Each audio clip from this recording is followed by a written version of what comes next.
then I moved to Baileys. Perfect. All right. So I have a couple of questions for sorry? Go ahead.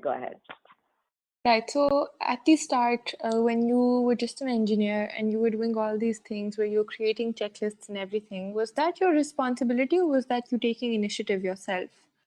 It was an initiative by myself. Nobody handed that out to me, but I immediately realized that there was no one who was doing it and we were struggling. Mm-hmm. Right. So you were going beyond your normal job responsibilities. Yeah. Perfect. So, and you also mentioned that some of you engineers were duplicating each other's efforts, right? Mm-hmm. So were you able to resolve this issue? Yeah, completely.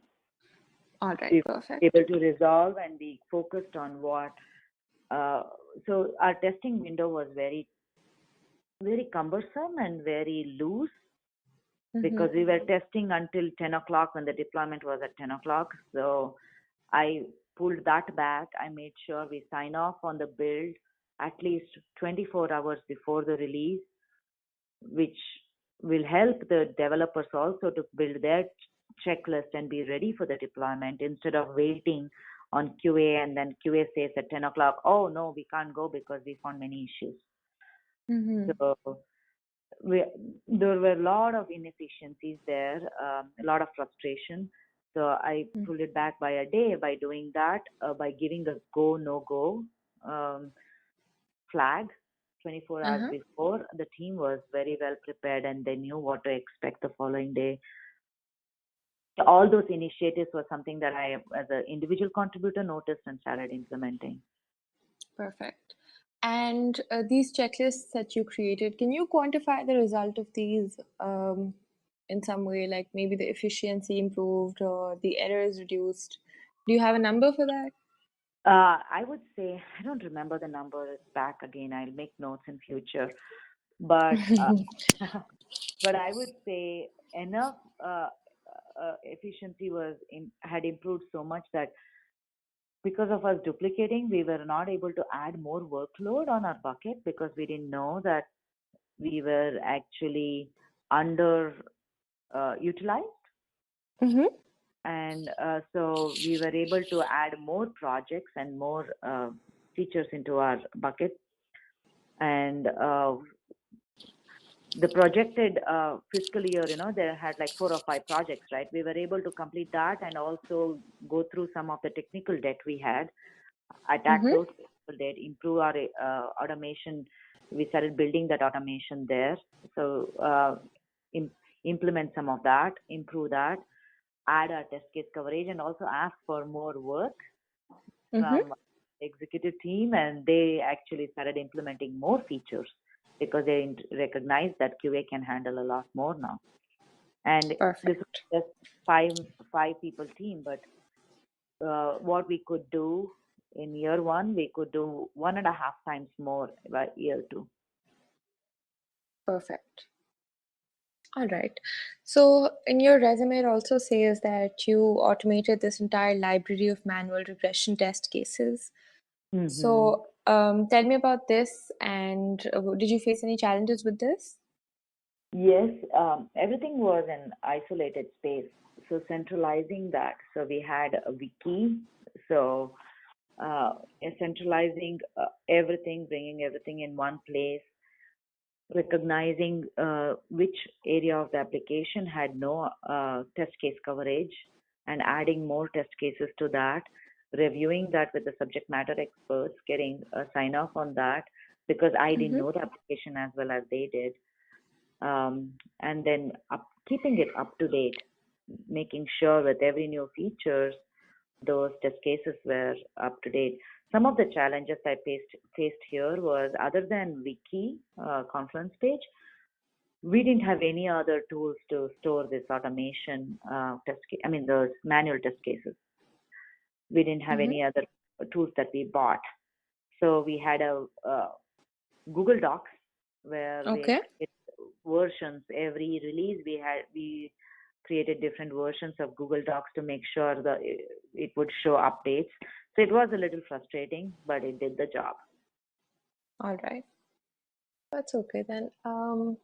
All right. So, and you were also managing the software requirements gathering, right? Yes, So, were you also responsible for ensuring that customers were satisfied that all the requirements had been yes, completed? yes, especially with the GE project that I mentioned to you about. Uh-huh. I had to work very closely with the QA team there. They were bringing issues from the field when they were migrating to our Verizon telematics. They were finding issues and they were bringing it to the field. We would try to understand where it is coming from, attack that, fix it, and then make sure that we'd have a different issue, not the same issue. So Mm-hmm. so we would add that to our test case coverage, um, and we were tracking it regularly to see with every new release that those issues don't come back. Mm-hmm.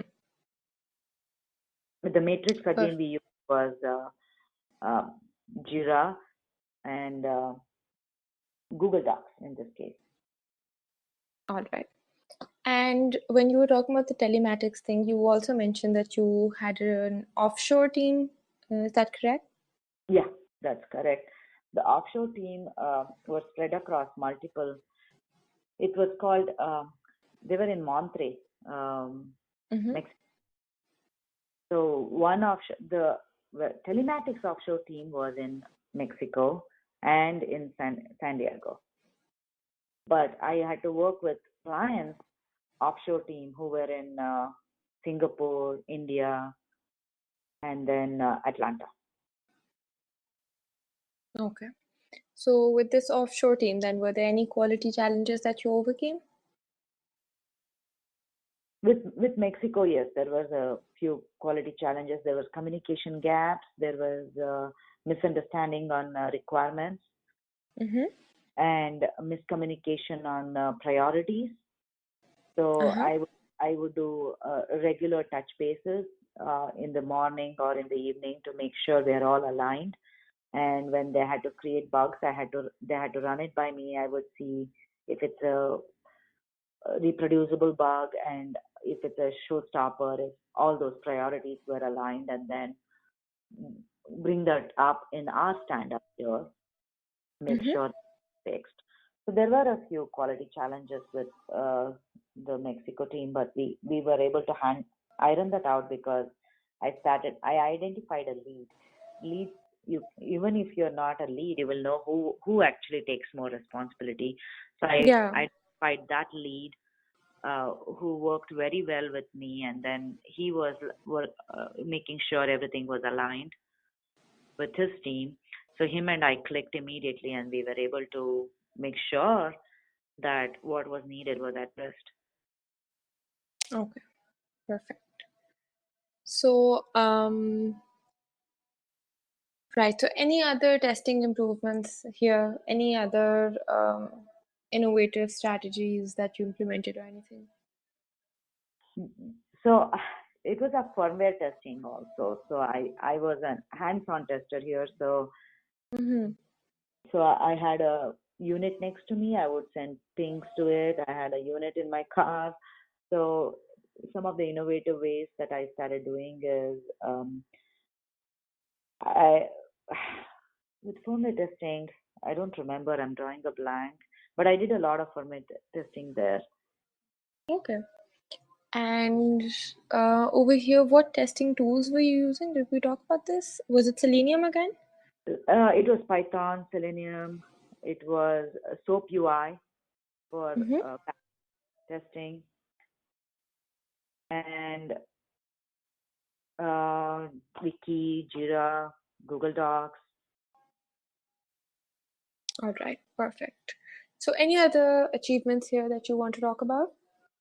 That promotion, and how I got a job at Paley's. Yeah, we already talked about that. Perfect. So can we move on to the next one? Sure. Now All I'll right. be struggling. I don't even remember what I did there. Yeah, it's back all the way back in 2007. I know, It's okay, we can keep these brief. So, and it reminds me how old I am. Anyways. All right. So you were a setup configuration analyst here. Yes. And yeah, tell me about this, whatever you remember. So this, to give you a little background, Hewitt was all about health and welfare, 401k pension. Mm-hmm. So that is what we used to manage. So I was a setup configuration analyst for the pension department. So what it means is I had to work very closely with. I have a bachelor's in accounting and finance. If you see Yeah. that, Yeah. so Mm-hmm. this was all driven with around money and Mm-hmm. again audits, KPMG audits and things like that. So whatever the developers coded and Mm-hmm. configured to the pension plan for many companies. Hewitt is a big company. It's still there. There are about 30,000 people who are Mm-hmm. employed, and all of American pension and 401k goes through them. So everyone had a different match, performance Mm-hmm. match that for 401k they would do. So I had to go through their portfolio match, make sure it was coded right. That's why it's called set of configuration analyst. So the making sure that I had a spreadsheet. I had to run through the numbers and then enter Mm-hmm. that number on the proprietary software that Hewitt had. And once we enter that number, it had to look, it should be accurate with what All I right. have come here. If it is not, that's where since I had a master's in computer science too, I could debug a little further, which was not my job description, but I did it. So I would debug a little further and see where exactly the code was giving the wrong dollar amount, because Mm-hmm. it would be legal implication if we give the wrong dollar amount, right? So where exactly we are getting the wrong dollar amount, and our team was in India. Mm-hmm. I was the only QA. I was kind of like a lead, but not a lead. It it there were five testers in India. I had to coordinate with them because I was working with the developers here. Mm-hmm. So once I would debug and find a problem, I would tell the developer here and also tell the Indian team to let them know, hey, this is where the problem is.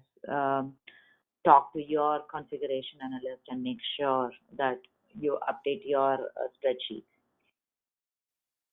Hmm. Okay. So, was this purely a QA role, or was it more like a engineering role? I didn't code. It was more like a QA role, but since I am a developer, I could Okay. actually uh, debug and say, so it would be a QE role.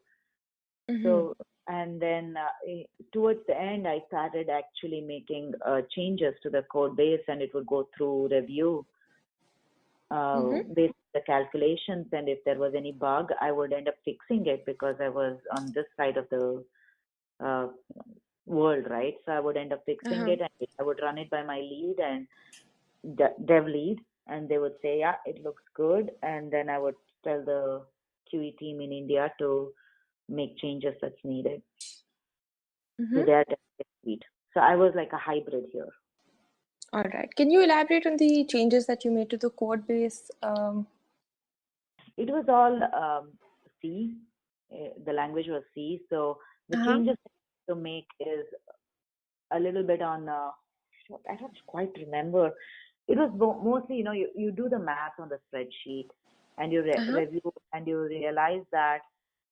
Uh,